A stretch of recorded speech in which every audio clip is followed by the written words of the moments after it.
Hai, selamat datang kembali di channel ini bersama saya Ihsan Maulana. Kita hadir pada segmen Bincang Bola. Nah, pada kesempatan ini telah hadir di samping kita Coach Irwansyah, pelatih fisik dari Persiraja. Beliau juga pernah di Timnas Indonesia dulunya. Tahun berapa, Coach? Saat itu? Waktu itu 2010-an lah. 2010-an, usia dini ya, Coach? Usia dini ya, under 16. Under 16. Ya, 16. Saat itu head coach-nya siapa, Coach? Mundari Karya. Mundari Karya. Ya.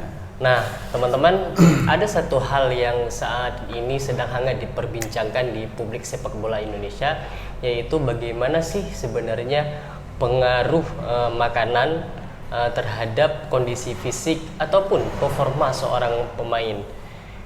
Nah, para netizen juga jurnalis gentol menyuarakan bagaimana para pemain di Indonesia ini untuk lebih disiplin dalam menjaga pola makannya.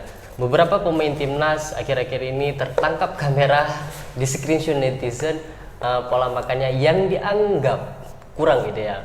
Nah, lebih jelasnya kita akan coba-coba membahas ini, membincang ini dengan orang yang sudah malang melintang di bidang tersebut. Kita sebut Coach Irwansyah. Selamat datang di channel Ihsan Maulana. Terima kasih atas kesediaan waktunya. Mudah-mudahan yang kita bincangkan ini bermanfaat bagi khalayak ramai. Insya Allah, amin. Amin. Coach, sebenarnya seberapa penting sih nutrisi untuk para pemain itu dalam menunjang fisiknya terutama? Baik, assalamualaikum warahmatullahi wabarakatuh. Pertama-tama saya ucapkan terima kasih. Saya dapat kepercayaan untuk menyampaikan sedikit pengalaman itu terkait dengan performa pemain atau tim gitu. Tapi terkait dengan apa yang disampaikan oleh Bang Ihsan tadi, hiruk pikuk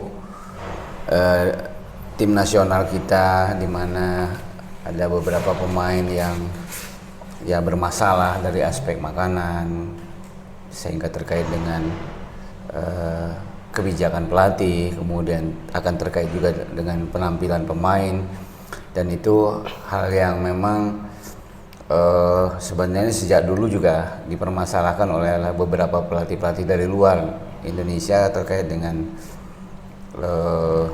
pola makan, budaya makan, kemudian kualitas makanan, kemudian lagi ya kaitannya dengan gizi lah begitu, dimana gizi yang berdasarkan riset dan penelitian bahwa faktor gizi sangat besar pengaruhnya terhadap performa penampilan pemain gitu. Oleh sebab itu tentu sebagai pelatih yang menangani pemain, baik itu di kalangan klub ataupun di kalangan tim nasional, lebih luasnya, apalagi pelatih-pelatih asing terutama, itu banyak yang mengeluh gitu dengan kondisi dan situasi, serta yang sebagaimana saya katakan tadi, ya pola makan, budaya makan, kemudian jam makan, kemudian dan lain sebagainya, terkait bahkan di luar jam makan mereka ngemil dan lain sebagainya. Itu sangat-sangat yang kadang-kadang memang tidak sesuai dengan apa yang diharapkan sebagai seorang atlet yang berkeinginan tampil maksimal gitu. Jadi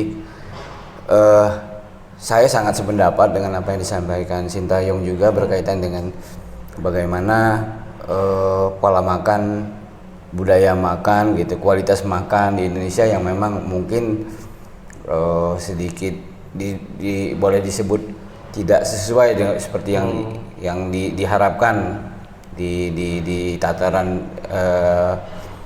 sepak bola modern gitu, dalam top level. Namun demikian, yang jadi masalah utama memang kalau memang ini harus dibenahi, memang tidak bisa dibenahi sekarang gitu. Harusnya dibenahi di grassroots, ya kan, dari kelompok umur, dibiasakan bagaimana kerjasama pelatih dan orang tua sehingga bisa merubah pola makan, kualitas makanan, gizi makanannya gitu ya, termasuk minumannya serta pola makan dan lain sebagainya tadi. Jadi saya sebetulnya kalaupun katakanlah sekarang dikeluhkan itu ada satu kata bijaknya gitu, bahwa memang saya pernah mengalami hal semacam itu menghadapi beberapa pemain.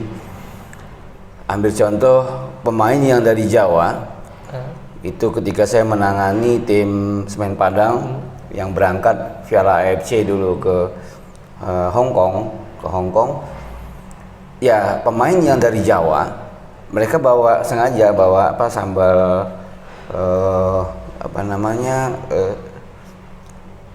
untuk pecal gitu. Nah, gitu kan, jadi yang sudah kemasan siap pakai itu. Nah, itu dibawa. Kemudian dari Padang pun sendiri mereka bawa rendang gitu kan, bawa rendang yang sudah bisa kami antisipasi karena memang mereka nggak bisa makan kalau nggak makan harus pakai itu gitu. Berarti aspek kultural boleh kita katakan sangat mempengaruhi pola makan bagi pemain di Indonesia. Iya gitu. Jadi oleh sebab itu agak susah ketika diubah kalau yang kita tertarik itu di usia tua. Berarti harus dari bawah gitu.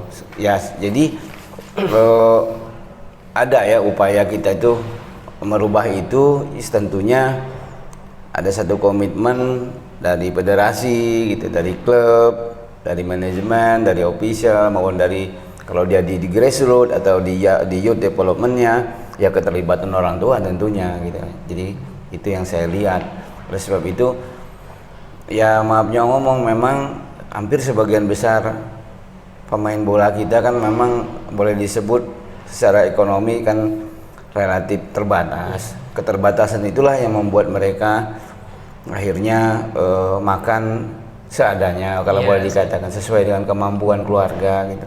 Dan sementara keinginan untuk bermain bolanya besar gitu. Ambil contoh beberapa pemain kita kan yang memang notabene kalau dari aspek skill kan dia punya kemampuan di atas rata-rata, tapi sayang anatomi tubuhnya kan kecil-kecil juga gitu, sehingga kalau bicara masalah untuk bersaing di top level, ya kalau dilihat dari aspek anatomi tubuh saja kadang-kadang nggak memenuhi menunjang gitu.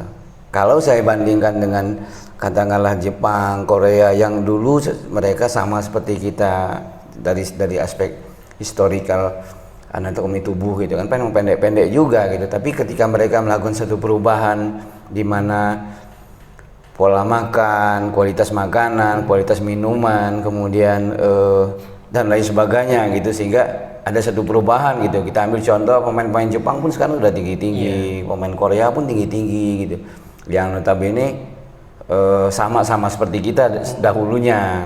Namun kita kan nggak terlalu berusaha maksimal ke arah sana gitu, karena situasi dan kondisi tentunya gitu. Nah, coach berkaca dari realitas yang ada dengan pengalaman coach juga melatih di beberapa tim, sudah malang melintang di Indonesia, dengan kultur kita, realitas seperti yang coach sampaikan tadi, bahwa kadang-kadang memang pemain kita dari kecilnya dia hidup seadanya, pas-pasan segala macam. Nah, pengalaman coach sendiri yang melatih fisik para pemain ini, seberapa signifikan sih pengaruh? Pasti coach punya pengalaman, coach pasti tahu ada pemain yang memang dia sepertinya orang berada dari dasarnya, yang pola makan jadi lebih bagus dengan orang yang seperti apa gitu, itu ada nampak nggak coach? Ya ada plus minusnya sih memang. Kalau kita lihat dari latar belakang gitu ya, ambil salah satu contoh maaf gitu, kalau misalnya dari timur gitu kan. Kalau dari timur mungkin kita bisa lihat dari aspek makanan mungkin tidak terlalu luar biasa gitu ya. Maksud saya tanpa merendahkan bukan saja timur, tapi dari barat pun sama seperti itu. Tapi ambil contoh, kita ambil dari timur saja. Pola makan mereka terbatas, mungkin sagu dengan ikannya gitu ya, tapi tidak berlebihan seperti yang lain standar internasional. Ya, tapi memang mereka juga dari aspek fisik mereka diterpa oleh alam juga gitu. Saya ambil contoh, katakanlah beberapa kali saya berada di Jayapura, ambil contoh, itu kan anak-anak kecil di sana karena letak geografisnya rumahnya agak bergunung-gunung gitu kan, kemudian hidup sehari-hari mereka, budayanya. Kalau misalnya menyanyi pun, menari pun dengan gerakan footwork gitu ya, itu lain gitu gerakan-gerakan tungkainya dari aspek budaya gitu. Tapi dari aspek gerak secara umum mereka sudah memiliki gitu, karena berdasarkan kebudayaan budaya itu tadi gitu kan. Nah seperti itu. Jadi ya kalau ditunjang dengan pola makan, kualitas makanan akan jauh lebih cepat sebetulnya, lebih bagus mereka itu. Kalau ditunjang orang semacam itu gitu. Boleh makanan sagu tetap jalan dengan kualitas maka ikannya lebih lagi, atau dagingnya lebih lagi, buah-buahannya lebih lagi, sayur-sayurannya lebih lagi, kan seperti itu. Nah misalnya di sana katakanlah sayur-sayurannya kan kurang gitu, tapi kalau sayur-sayur kayak ikan dengan sayur model tanpa yang warna-warna hijau itu kan kurang misalnya. Nah itu akan jauh lebih baik kalau itu dirubah, dibenahi gitu. Termasuk di Jawa gitu kan, di Jawa juga kan malah kebalikannya kan. Kadang-kadang ya maaf ngomong, ada sebagian besar pemain-pemain bola kita dengan latar belakang yang terbatas ini tadi kan makannya apa adanya, ya tempe, tahu saja, yang mungkin jarang-jarang ketemu ikan, jarang-jarang ketemu daging. Nah seperti itu yang jadi kendala memang, dan kita untuk merubah itu ya bagaimana susah sih, karena memang lahirnya dalam keadaan seperti itu dan dibesarkan oleh lingkungan yang seperti itu gitu. Oleh sebab itu tentu ya kita kalau mau merubah seketika memang agak susah, saya katakan. Oleh sebab itu saya katakan tentu ada kebijakan dari kita gitu, dalam artian ya melihat juga latar belakang dia, keluarganya, melihat juga latar belakang budaya gitu. Kalaupun tidak sama sekali juga tidak boleh menurut hemat saya juga, karena memang nggak bisa makan gitu. Saya ambil contoh Hengki Ardiles nggak bisa makan dia kalau nggak ada rendangnya gitu loh.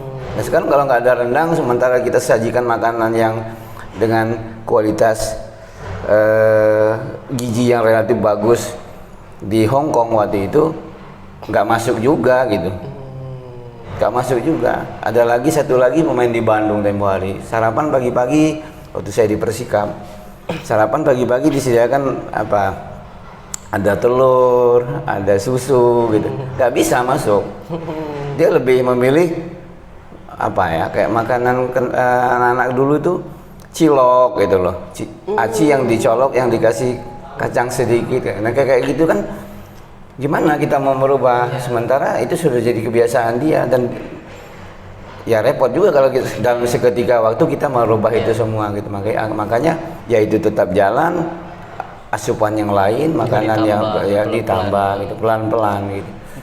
Berarti dari pengalaman coach memang benar bahwa secara kultural kebanyakan pemain Indonesia itu makanannya memang seperti itu ya. Betul. Di mana klub betul, di mana hampir sampai sebagian besar. Sebagian besar klub gitu. Dulu zamannya Eka Ramdhani masuk tim nasional, kemudian dengan teman-temannya gitu kan. Ya ketangkap sama pelatihnya, saya lupa pelatihnya dulu. Yang jelas ketika mereka satu lip bawa kantong kresek, yang dipegang tuh bukan buah-buahan, bukan makanan yang berkualitas dalam artian standar atlet gitu ya. Yang dibawanya kan Indomie, kemudian pop mie, kacang-kacangan, keripik-keripik, kemudian dan lain sebagainya, yang sebetulnya memang sangat-sangat tidak dianjurkan untuk seorang pemain sepak bola yang bermain di level internasional lah gitu.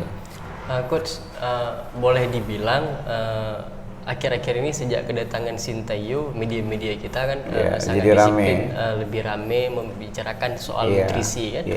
Sekalipun juga orang-orang yang terlibat dalam industri sepak bola tidak terlalu terkejut, karena dulu-dulu pelatih-pelatih entah asing maupun lokal juga ada yang disiplin soal itu. Betul. Nah, apa efek positif yang dapat kita ambil dari momentum Sintayong ini dalam tanda kutip cerewet terhadap nutrisi? Apa? Saya sangat-sangat bagus kalau menurut hemat saya, dari satu sisi di mana kita dengan statement beliau, dengan kebijakan beliau, dengan konsistensi sikap beliau, sebagai seorang pelatih. Dari satu sisi saya lihat hal itu bagus. Bagusnya memang pertama mengingatkan kepada pemain bahwa betapa kualitas makan itu sangat-sangat penting. Sekalipun secara teoritis memang sangat penting gitu, itu masalah. Tapi kan seperti saya katakan tadi, faktor lingkungan, budaya, sosial budaya, ekonomi itu juga yang harus dilihat juga. Yang jelas momentum ini sangat baik untuk pemain, baik untuk kita pelatih, baik untuk manajemen, official, termasuk federasi gitu, bahwa memang standar makanan untuk seorang atlet itu sangat penting sebagai untuk performa optimal itu. Bagaimanapun juga berdasarkan riset, penelitian, kan kita sama-sama baca di beberapa literatur, beberapa jurnal, termasuk kita di nonton di YouTube gitu kan, sudah bukan hal yang luar biasa gitu. Tapi kan karena kebetulan ini pelatih asing, kemudian Sintayong cukup tegas. Jadi akhirnya kita sedikit agak terperanjat shock gitu. Sebetulnya kan nggak juga, memang sudah seperti itu juga. Tapi itu tadi di klub-klub liga saja yang pernah saya rasakan, kemudian saya pernah lihat juga, ya hampir sebagian besar tim juga memang masih lemah dalam sisi itu gitu, memfasilitasi timnya, pemainnya dengan kualitas makanan yang boleh katakan memang standar Indonesia. Ya, profesional. Kita masih belum, masih banyak yang belum. Jangankan makanannya, tempat makannya juga memang masih relatif terbatas semua beberapa klub. Itu. Jadi ya itulah satu-satunya cara ya sekarang kita harus mengikuti apa yang disampaikan Sintayong berkaitan dengan terutama makanan, kemudian kebijakan yang lain, yang nggak boleh ngemil lah, yang nggak boleh makan gorengan lah gitu. Gorengan. Saya satu pengalaman yang menarik ketika saya berada di Mitra Kukar. Waktu itu ada satu pemain dari dia dari Spanyol gitu, namanya Marco, kalau salah, ada yang agak bule. Kemudian dia strike masalah makanan. Saya nggak boleh makanan yang goreng-goreng, kutiruan katanya, dan konsisten gitu. Kemana-mana pun juga dia lebih baik makan yang ya buah-buahan, sayur-sayurannya, kemudian nggak makan gorengan gitu. Dan itu saya yakin bukan ketika dia sudah jadi pemain profesional saja gitu, ketika masih di youth development, di grassroots, katakanlah itu sudah tertanam. Hingga ketika berada di top level, ketika dia main di liganya Spanyol gitu, sudah menjadi kebiasaan. Termasuk dia berada di Indonesia pun begitu gitu, mengekang diri nggak mau makan, ya nggak ada dia makan gorengan, keripik, Indomie, apalagi nggak, betul-betul konsisten. Nah, itu yang kita harapkan melalui momentum ini, mudah-mudahan hal semacam itu bisa dijadikan kebijakan ke depan buat pemain, buat pelatih, buat federasi, buat klub gitu, untuk semua stakeholder tentunya. Jadi ada hal positif lah yang gitu. Hanya saya memang sebagai dilematis lah, di satu sisi memang beliau mau menerapkan standar internasional, katanya Indonesia mau berada satu level dengan tim yang lain kan, bahkan pengen berprestasi dalam tanda kutip. Kalau mau berprestasi, sementara tim-tim di luar, katakanlah di negara dia, standarnya seperti itu gitu. Ya kalau mau begitu ya ikuti gitu, kalau enggak ya boleh saja dia mengatakan memang gimana ya, dari standar makanan juga nggak memenuhi untuk untuk berada di level yang kita harapkan gitu kan. Dia juga tentu pernah menangani tim internasional, Piala Dunia, kan bisa lihat dia perbandingan itu. Nah ketika dia berada di Indonesia, ya itu tadi mungkin dia juga shock, dia juga berat gitu ya di pandangannya, di punggungnya, apalagi targetnya gitu, sehingga ya berbagai cara dia pengen itu diperhatikan sekali gitu. Saya pikir hal yang wajar. Hanya memang kalau orang Indonesia masih bisa gimana gitu, seperti pengalaman saya tadi kan, waduh ini di satu sisi ini nggak boleh gitu, tapi di sisi lain ya katakanlah apa kayak tadi sambal pecel terus dibawa gitu. Rendang dibawa. Rendang dibawa gitu. Oke lah rendang nggak terlalu Iya, ini, iya, tapi iya. kan emangnya makan harus sama rendang terus gitu kan? Iya. Sementara yang lain kan penting gitu. Penting. Ya dia juga bisa makan kalau nggak ada makan rendang atau nggak makan pecel apa bumbu pecel kayak gitu tuh. Kok tadi menarik, ada di part sebelumnya yang ikut sampaikan bahwa di klub-klub pun banyak keterbatasan Iya. dalam penyediaan. Berarti secara umum memang sepertinya jarang ataupun nyaris tidak adakah selama pengalaman coach melatih itu yang benar-benar menyediakan porsi makanan itu ideal sebagai atlet? Saya pikir persentasenya kecil. Kecil. Saya boleh katakan gitu karena sampai hari ini beberapa tim juga kan dia belum punya apa restoran khusus untuk timnya, ya kan? Dengan mesnya yang terbatas juga, kemudian lapangannya pun kadang-kadang masih banyak yang belum punya untuk latihan, ruang fitnessnya nggak punya, ruang apa dan lain sebagainya. Apalagi restoran dalam artian memang betul-betul standar klub profesional gitu. Saya lihat sih masih belum gitu. Sekalipun ada yang beberapa klub mungkin mendekati bangsa 75% gitu kan, belum 100% gitu. Boro-boro mau 100%, 75% aja masih belum sampai gitu, dalam standar itu. Dan saya tanpa bermaksud untuk mendiskreditkan atau menjelekkan tim-tim kita gitu. Memang kita sedang dalam proses membangun itu gitu. Nah, tersentaknya kita semua, kita sintayung seperti ini gitu. Buat kebijakan, buat statement, ya kita harus akui gitu. Ya kan? Kita juga sebagai pelatih, sebagai pemain, sebagai ofisial, sebagai manajemen juga harus sadar memang besar pengaruhnya. Apa yang dia makan itu yang dia keluarkan melalui aktivitas fisiknya, geraknya, ototnya kan, sarafnya. Sehingga semua itu kan akan terkait.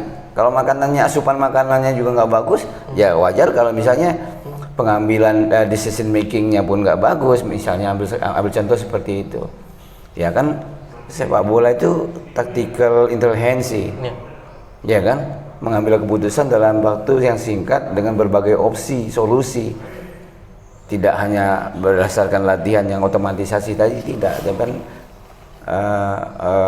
ya situasional, kemudian cepat ambil keputusan dengan berbagai opsi. Nah, itu akan terwujud apabila ditunjang juga dengan sangat baik kualitas makanan dan minumannya gitu kan. Aktivitas fisik butuh asupan makanan yang berkualitas, ya, gizi yang tinggi gitu. Apa sih? Ya mulai karbohidratnya, ya kan? Ya, karbohidrat banyak, ada nasi, ada terigu, ada tepung, ada sagu dan lain sebagainya. Mereka makan roti dengan kualitas rotinya yang roti gandum. Kita makan roti juga, tapi bukan roti gandum, beda lagi kan? Misalnya dari sisi itu. Kemudian dari sisi sayuran, buah-buahannya, coba lihat. Kita sering lah kita lihat di bagaimana restorannya Manchester United gitu kan, dengan bentuk kafe, ya kan, dengan kualitas makannya gimana. Saya pernah lihat, ya termasuk di YouTube, termasuk pernah ke sana, ya memang lain gitu. Lain dalam artian ya kita kalau boleh dikatakan tertinggal agak jauh, ya memang iya gitu. Memang itu faktanya. Iya, kan? faktanya. Terus kan kemarin ribut nih tertangkapnya screenshot Mriyadi, Hansamu dan lain-lain dan seterusnya. Iya. Menurut kau sendiri pantas nggak sih mereka itu dikritisi oleh netizen? Apakah karena begini, ada sebagian menganggap pemain sih ya, terlalu kepo, terlalu lecok. Tapi di sisi lain kan netizen ini atau masyarakat ini punya harapan besar dan rasa kecintaan mereka terhadap tim mereka nasional, yang label timnas. Mana? Ya saya pikir saat ini udah merupakan satu momen yang sangat ya perlu kita sadari, baik sebagai pemain, baik sebagai pelatih, sebagai manajemen, ofisial, bahwa mereka ini kan boleh disebutkan public figure di klub atau di tim nasional, apalagi sudah berlabel nasional. Nah, seperti dikatakan tadi bahwa ketika kita berharap besar di mereka sebagai pemain nasional, apa sih berharap besarnya? berprestasi dong, penampilan yang baik, bila perlu juara dalam satu event apapun namanya. Ya kita pun sebagai rakyat biasa, sebagai penonton, sebagai fan, netizen dan lain sebagainya tentu bangga dong dengan tim itu gitu. Makanya wajar kalau mereka memperhatikan tingkah laku pemain ataupun ofisial tersebut atau pelatih tersebut, baik dari tingkah laku, tutur kata, penampilan, makanan, apapun juga. Sekarang tidak bisa lagi ditutup-tutupi. Orang apa yang kita buat detik ini, sedetik kemudian sudah sampai di Papua. Apa yang dilakukan di Papua satu detik sudah sampai di Banda Aceh. Apa yang dilakukan Banda Aceh itu nggak sampai sepersekian detik sudah nyampe di Jakarta. Jadi memang harus hati-hati memang. Itulah konsekuensi dari public figure kan begitu. Apalagi yang katakanlah sepak bola saat ini sedang sangat-sangat diperhatikan, disorot dengan statement pelatihnya, dengan statement pemainnya dan lain sebagainya. Sehingga wajar kalau misalnya para netizen ataupun siapapun fans baik yang pro dan kontra gitu memberikan masukan. Kalau saya lihat ambil dari sisi positifnya. Karena itu bagian dari sebuah hal yang memang harus disadari oleh pemain bahwa memang ketika mereka main di Kentara Kaki, tahu Kentara Kaki? Kalau makan di Jayapura kami disebut Kentara Kaki, makan di pinggir jalan yang kelihatan kakinya gitu. Nah, sebetulnya kalau level nasional kan nggak layak gitu. Nggak layak tempatnya, nggak layak penampilannya, nggak layak maafnya ngomong kualitasnya, nggak layak situasinya di pinggir jalan pula, kebersihannya kan banyak tuh. Ya, habis makan belum tentu dicuci tempatnya misalnya juga. Dulu lagi belum debu, belum kotoran dan sebagainya. Nah, kalau di top level itu dijaga gitu performan itu. Tempat makannya saja dijaga apalagi kualitas makanannya. Dan itu ingat, Anda selalu disorot oleh orang-orang gitu. Apakah orang yang suka atau nggak suka pasti. Everyone is CCTV sekarang. Yes. Ya, betul itu. Setiap orang menjadi CCTV. Itu yang kendala yang saya pikir dari sisi positif ada. Coach sebagai orang ya yang sering menangani soal fisik pemain juga tidak jauh-jauh soal nutrisi gitu. Apa sih harapan coach di masa-masa mendatang dari level youth hingga top level itu terhadap keadaan terhadap pemahaman mereka, kedisiplinan mereka? Ya itu tadi sekali lagi saya berharap memang dari momentum yang disampaikan pelatih nasional kita ya itu sangat-sangat baik menurut saya karena memang mudah-mudahan menyadarkan kita semua gitu bahwa besarnya pengaruh kualitas makanan, kualitas minuman yang kita konsumsi terhadap penampilan pemain, performa kita pada saat bermain itu sangat-sangat luar biasa. Oleh sebab itu sekalipun budaya kita tidak bisa kita tinggalkan begitu saja karena memang dari lahir kita sudah dikasih pecal. Ya kan? Habis lahir kita juga sudah merasakan bagaimana makanan kita di Banjar Aceh ini mie Aceh, gitu. Aceh dan lain sebagainya. Sementara itulah yang paling enak karena kan dengan rasa lidah kita. Tapi itu nggak bisa dihilangkan. Ya memang tadi pelan-pelan dari kelompok grassroots, youth development, kerjasama dengan orang tua, pelatih, klub ataupun federasinya berkebijakan itu akan jauh lebih baik apabila itu kita lakukan suatu perubahan gitu. Sekalipun tidak langsung tapi step by step ke depan dan jadi satu perubahan yang baik untuk ya kita tidak hanya bermimpi saja bahwa kita ingin juara, kita ingin berprestasi, tapi yang kecil-kecil tadi kalau boleh saya katakan kecil-kecil ya tempat makannya, kualitas makanan dan lain sebagainya itu justru sangat besar berpengaruh untuk penampilan pemain gitu. Mudah-mudahan apa yang coach harapkan juga harapan kita bersama itu terwujud demi terciptanya dunia persepak bola Aceh yang lebih mentereng, melahirkan bibit-bibit yang tidak hanya jago skill tapi juga sehat fisik dan mental. Pada akhirnya berimplikasi pada memberikan prestasi terbaik terhadap timnas karena ujungnya gitu. Nah kita sedikit intermezzo nih. Ngomong-ngomong, Coach Sirwansyah selain menjadi pelatih fisik, beliau juga pernah menjadi head coach untuk usia dini. Saat itu Liga Top Skor Coach ya. Sebetulnya saya kemarin tuh sebelum saya berada di liga, tentu saya di awal-awal ketika saya masih kuliah di Fakultas Olahraga IKIP Bandung, saya menangani kelompok umur. Ketika itu kebetulan saya ketua unit sepak bola mahasiswa, tapi saya juga merangkap melatih juga gitu, karena memang ya jadi yang namanya kita mahasiswa dulu kan ya ngelatih jalan tapi nggak digaji, tapi mau belajar ngelatih. Waktu itu Suita Pata, mantan kapten Persib juga, masih SMP lah kelas 1 atau SD kelas 6. Saya ngelatih juga tiap hari itu, hampir kita ada waktu pasti ngelatih, seminggu 3 kali, seminggu 4 kali. Kemudian ya terakhir memang saya setelah tidak dilanjut kontrak dengan Sriwijaya FC oleh karena Widodo Sayono Putro head coach diminta reschedule target waktu itu, sehingga tidak ada satu kata sepakat. Widodo Sayono Putro tidak diteruskan, kemudian saya tidak diteruskan, kemudian saya balik ke Bandung, kemudian saya diminta oleh Profesi Jawa Barat menantar lisensi D waktu itu di Bandung. Kebetulan Pak Imran yang punya Imran Soccer Academy Jakarta itu kan dia pegang ada diklat di sana. Coach, habis kursus ini tolonglah datang ke akademi kami, lihat-lihat apa yang bisa dibantu. Oke, saya katakan kalau Pak Haji percaya, insya Allah saya juga sempat berada di youth development juga gitu, atau di grassroots. Hanya kebetulan sekarang ada di liga, wajarlah karena saya sudah usia juga gitu. Kemudian yang kedua, ada kesempatan ini saya akan datang. Nah setelah itu saya ada nantar di Majalengka, saya datang. Setelah selesai di Majalengka, saya datang ke sana dengan target untuk mengemas tim Imran Soccer Academy. Waktu itu persiapan untuk playoff Liga Top Skor. Kalau nggak masuk, dia nggak akan ikut lagi Imran Soccer Academy di Top Skor itu. Akhirnya saya dengan bahasa saya, dengan kelemahan kekurangan saya bismillah saja menangani tim itu.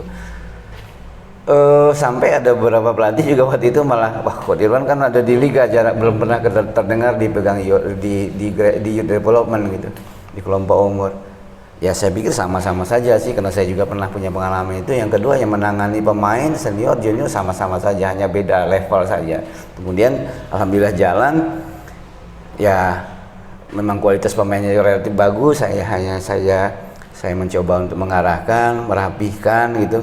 Dan waktu itu ada kejuaraan di Kerawang kami juara, kemudian ada kejuaraan juga, ada turnamen di Jakarta di Stadion Kuningan, alhamdulillah juara juga gitu. Sehingga waktu itu sesuai dengan target dan rencana, akhirnya tim ini juga sempat main di internasional di Piala Super di Manchester United.